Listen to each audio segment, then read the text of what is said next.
let's go.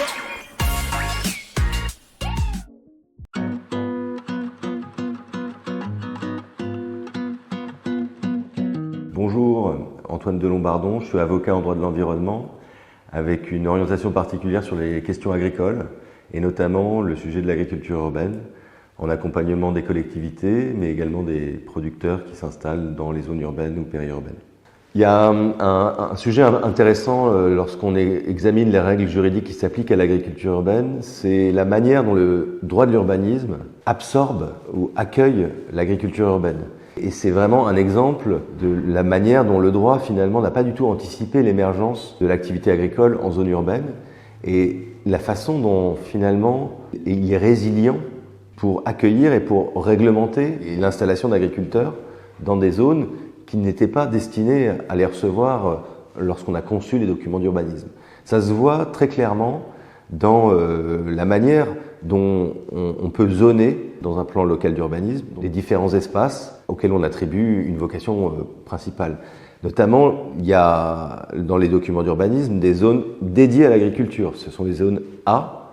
Et les zones A, on ne peut pas les créer dans des zones urbanisées. C'est-à-dire qu'il y a des arrêts du Conseil d'État qui interdisent, qui considèrent qu'il est illégal lorsqu'une parcelle est complètement artificialisée et qu'elle est déconnectée finalement du tissu agricole, de zoner en A cette parcelle. Donc la question c'est de savoir comment est-ce que la zone urbaine, la zone U, accueille l'activité agricole. Et ce qu'on voit c'est que dans les règlements d'urbanisme, une des premières interdictions en zone urbaine, c'est l'exploitation agricole ou forestière. C'est-à-dire que les zones d'urbanisme ont exclu par principe l'exploitation agricole. La question, c'est de savoir si derrière cette notion d'exploitation agricole, on exclut également l'activité agricole. Et si on ne peut pas faire une distinction entre une exploitation agricole au sens d'unité économique et une activité agricole au sens du code rural, c'est-à-dire l'exploitation du cycle biologique. Et en fait, ce que l'on comprend et ce que l'on voit, c'est que les zones urbaines, dans les PLU des villes qui souhaitent développer de l'activité agricole, elles vont être modifiées.